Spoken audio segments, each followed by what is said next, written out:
Sara.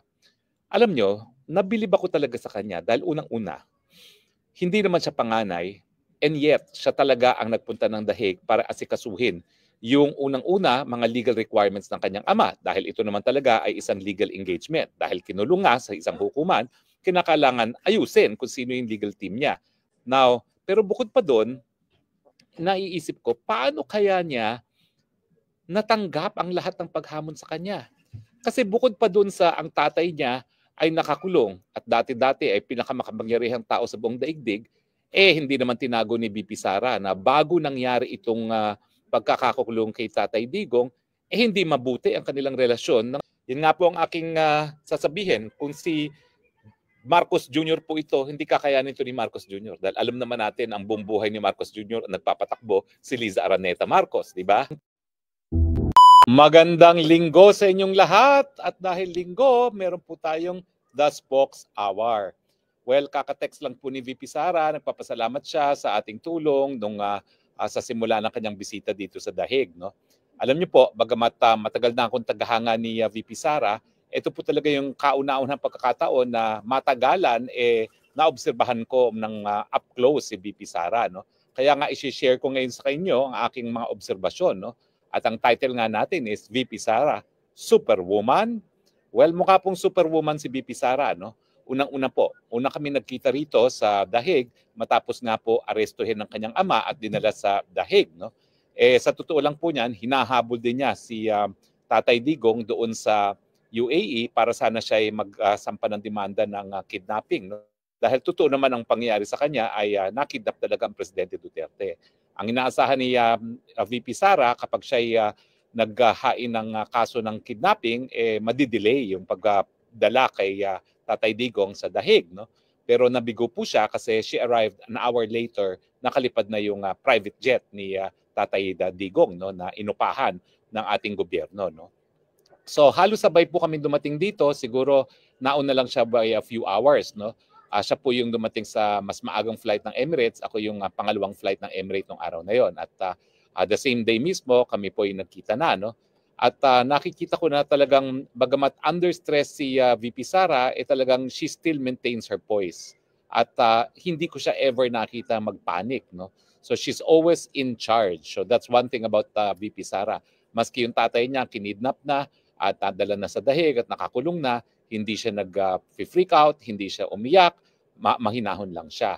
Now, marami pong mga pangyayari nung kakarating lang niya, pero siyempre, pinaka-importanting mission niya, makita niya kaagad ng kanyang ama na hindi po nangyari. No?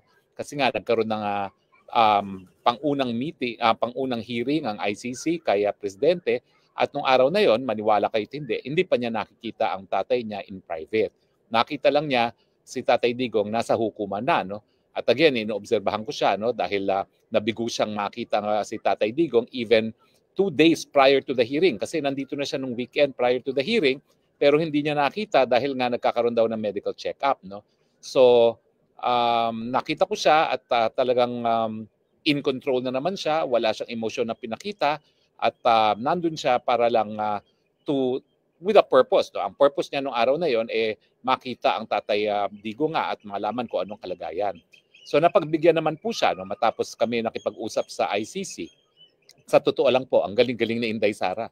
Alam niyo ba ho, pati yung aming mga application para makapasok ng hukuman, siya mismong gumawa. 4 kami, ang daming mga fifilapan, siya gumawa lahat sa telepono niya. No?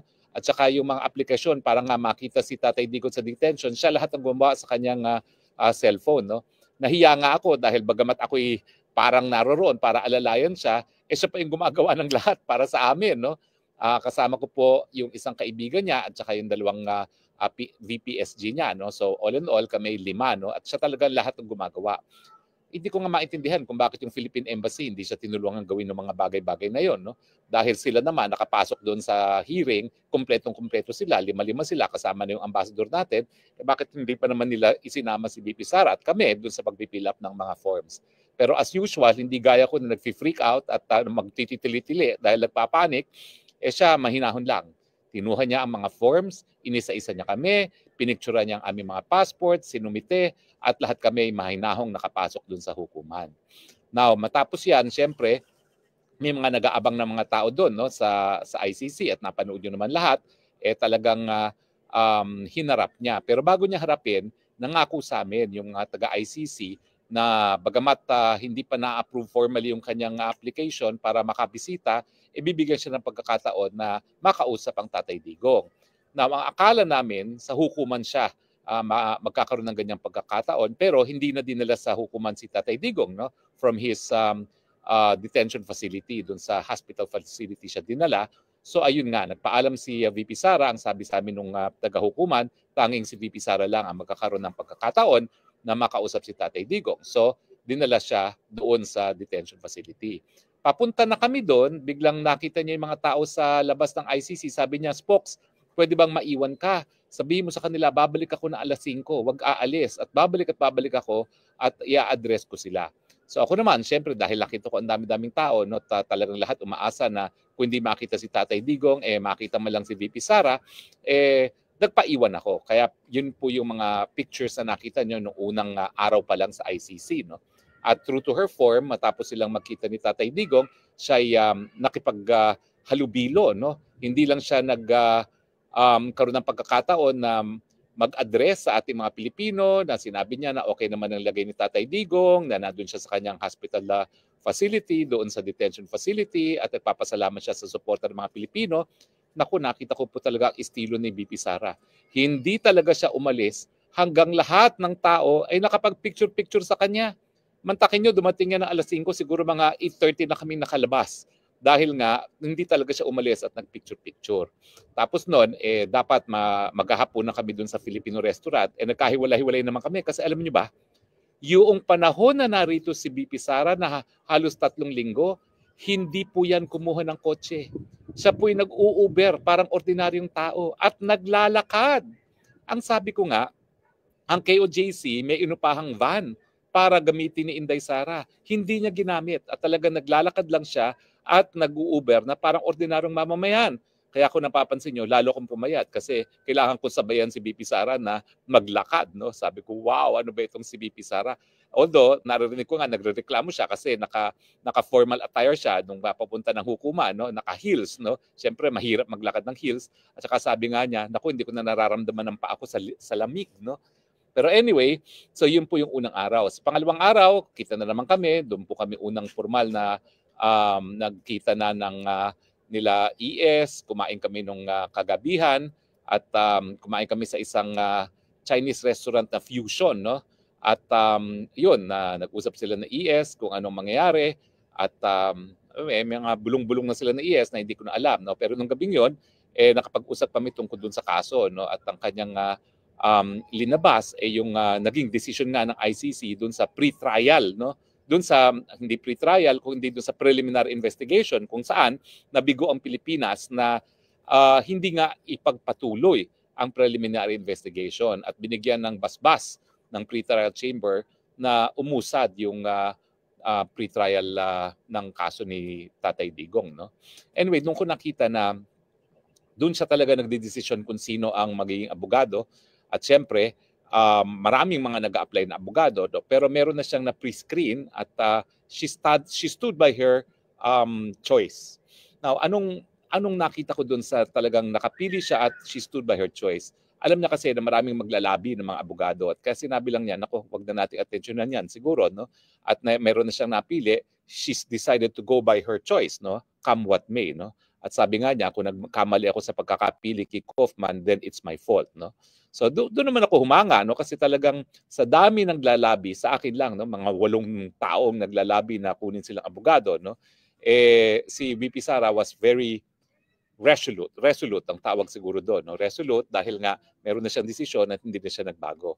Sa pangatlong araw nakita na namin si Hoffman na nanggaling sa Israel, fresh from his operation at in-explain naman ni Hoffman kung ano yung mga magiging procedure na yung nagawang first hearing naman, wala naman talaga yon dahil yan ay para lang ma-apprise o masabihan si Tatay Digong kung bakit siya naroroon.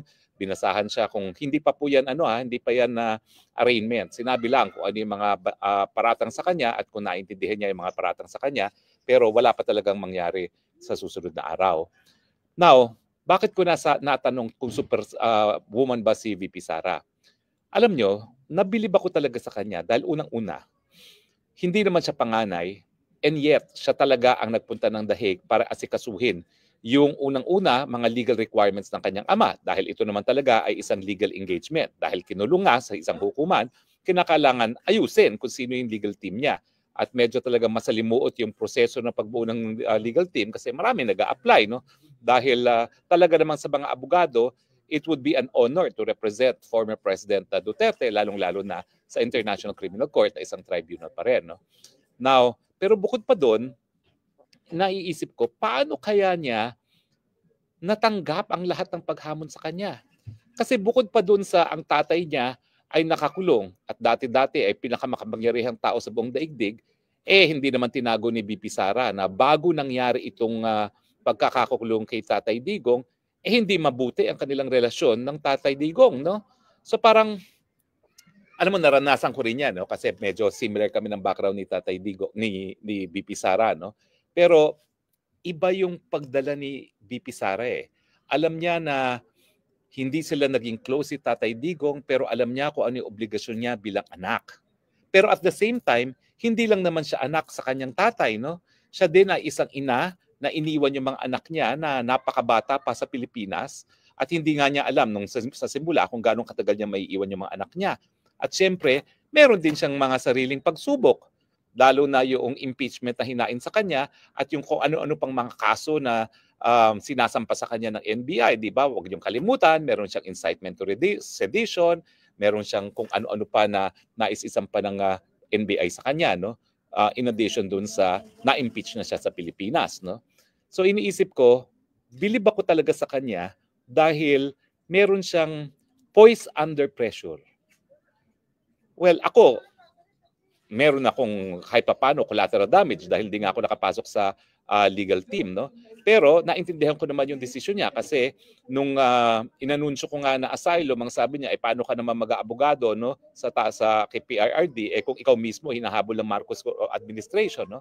Well, totoo naman po 'yon. Sa totoo lang, nandito na naman ako sa asylum center, no, para sa continuation ng proseso, no?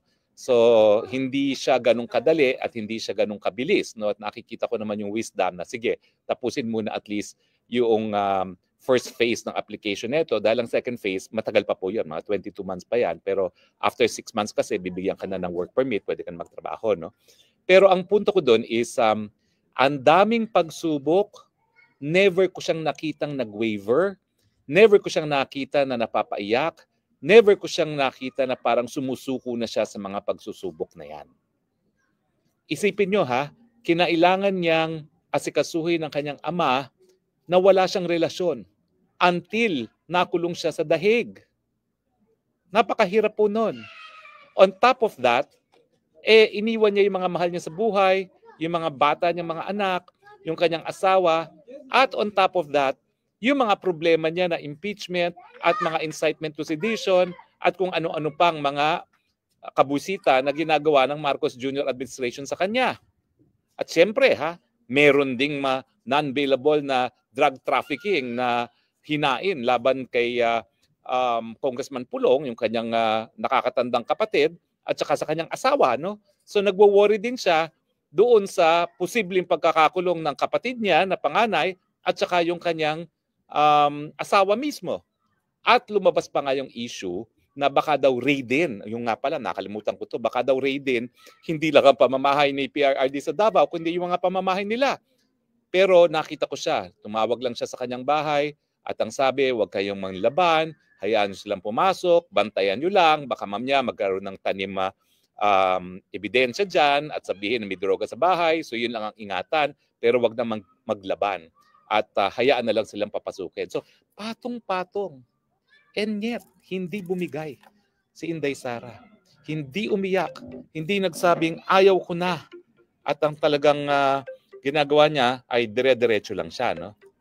Anyway, kaya naman po kampante ko na bagamat napakadami nating mga pagsusubok bilang isang bansa, kapag ang susunod na leader natin na sa Inday Sara, we're in very good hands. Dahil ang nakita ko sa 3 linggong kami magkasama, kakayahin niya kahit ano pang mga pagsubok. at hindi siya natitinag kung ano man yung pagsubok na yan. Kaya nga tingin ko ang Marcos Jr. Mabibigo kung sa tingin nila bibigay itong Inday Sara. Hindi. She is made of steel. Ang tingin ko. Alam nyo, pareho kaming maraming pagsubok na dinaanan ni Inday Sara. Hinahabol din ako ng Marcos administration. Alam nyo, ang paghahabol sa akin ay hindi lang yung sa Kongreso, ha. Meron pa yung BIR, meron pa yung AMLAC, at meron pa yung criminal case na tanim kaso na walang kaebidensya na hanggang ngayon walang desisyon. Ang duda ko kaya walang desisyon yan, talagang ayaw ako sampahan ng mga piskal at inaantay nila kung makakakuha sila ng ibang piskal para maghain ng kaso sa akin. No? Sana wag naman magpa-pressure yung mga piskal talaga dyan dahil ako naman naniniwala sa integridad ng ating mga public prosecutors, lalong-lalo na dahil ako naman ay pinalaki ng isang public prosecutor mismo, dyan mismo sa DOJ. Kaya laki akong DOJ dyan sa Padre Paura. No? Pero ako, aaminin ko po, hindi ako kasing tigas ni Inday Sara. Bumigay ko mga ilang beses na napapaiyak ako kasi nga hindi ko maintindihan bakit naging ganito yung buhay ko. Hindi ko naintindihan kung bakit ang paninindigan ay naging dahilan para ito nga po, hindi ako makauwi at hindi makapiling ng aking mga anak. No? So maraming beses na ako napaluha. Pero itong si Inday Sara, at the height of it all, hindi ko lang alam kung privately siya napaluha. No? Pero at the height of it all, kung siya'y mapapaluha, malalaman ko naman kasi talagang when the challenge was most intense, magkasama kami Hindi bumibigay. At siya'y parang stoic lang. Alam ba yung tawag sa stoic? Yung parang bato lang siya na sige lang, kakayanin natin ito. No? Hanggang umabot siya ng 3 linggo. Marami pa pong pagsubok yan, pero napaka-personal na. Hindi ko na ikukwento. Pero tingin ko, alam nyo naman yan kung kayo'y nag-aabang ng mga vlogs no, tungkol sa mga naririto sa dahig. No? So hindi lang yung issue sa tatay niya, hindi lang issue sa pagbuo ng legal team, hindi lang yung issue doon sa mga kasong hinaharap niya sa Pilipinas, hindi lang issue yung impeachment, hindi lang issue yung mga kaso sa laban sa kapatid niya, sa asawa niya, yung nami-miss niya mga anak niya, meron pang away-away. Hanggang nabuo ang pamilyang Duterte. At tingin ko, nabuo rin ang pamilyang Duterte dahil din kay Inday Sara Duterte. Dahil pinakita niya na sa panahon na may matinding paghamon sa pamilya, wala na dapat kawatak-watakan. Hindi na dapat nagbawatak-watak at dapat merong isang tindig ang pamilya. At yun naman ang nangyari. Kaya umalis siya, naayos niya lahat ng dapat niyang ayusin at ngayon naman, haharapin naman po niya yung mga pagsusubok sa Manila. Well, yun nga po ang aking sasabihin. Kung si Marcos Jr. po ito, hindi kakayanin ito ni Marcos Jr. Dahil alam naman natin ang buong buhay ni Marcos Jr. nagpapatakbo si Liza Araneta Marcos, di ba? Pero walang ganun si Inday Sara. Wala siyang, kumbaga, ano tawag doon, tukod sa buhay. Siya mismo ang tumatayo sa kanyang dalawang mga paa. Hindi niya kinakailangan ng baston. Hindi siya umaasa sa kahit kanino. Umaasa siya sa sarili niya. Kaya nga kampante po ako na kapag siya ay naging susunod na presidente, kakayanin niya kahit ano ang pagsubok ng Pilipinas dahil sa tingin ko, ang VP Sara, sa nakita kong pagharap niya sa mga napakadaming pagsubok, siya po ay isang super woman. Agree ba kayo? Well, tignan natin ang ilan ng mga comments, no? Marami pong comments, maraming salamat. Si Nimi Rayon, si Ana Rasio, si Margarita Solis, si Shing Marilyn Jo, hello. Naku, ang dami po. Si Angel Angie, si Crownness, Ruina Jimenez, si Pia Libre, Vine Buriso, Grace Miaco. Maraming salamat po sa inyong mga komento. No? But anyway, ang issue na lang po, ngayon natin kinakailangan ng superwoman. Dahil sa nakalipas na 3 taon, wala talagang direksyon ng ating gobyerno. Kaya tuloy, wala tayong solusyon sa mataas na presyo ng bilihin, sa kakulangan ng trabaho, sa kababaan ng sweldo, sa kagutuman na pinakamatindi na sa loob ng 20 taon. Kailan pa natin pagbibigyan ng superwoman na mamuno sa atin? Huwag na po natin antayin ng 2028. May kapangyarihan po tayo magsisante. Gawin lang natin sa mga mapapayapang mga pamamaraan. Magsisante na po tayo ng presidenteng hindi nakakabigay ng solusyon sa ating mga suliranin. Ihalal na natin, iupo na natin ang superwoman VP Sara Duterte. Maraming salamat po sa inyong patuloy na pagtangkilik at sa hanggang muli nating pagkikita, ito po ang inyong spokes ng bayan nagsasabi, I love you, Philippines. You're the only country that I have. You're the only country that I will love. God bless the Philippines. And pleasure being with you, Superwoman VP Inday Sara. Maraming salamat dahil ikay nagbigay ng pag-asa na kakayanin natin kahit anong pagsubok, gaya ng kinakaya mo ang pagsubok sa iyong pamilya ngayon. Maraming salamat. Bye and have a good Sunday.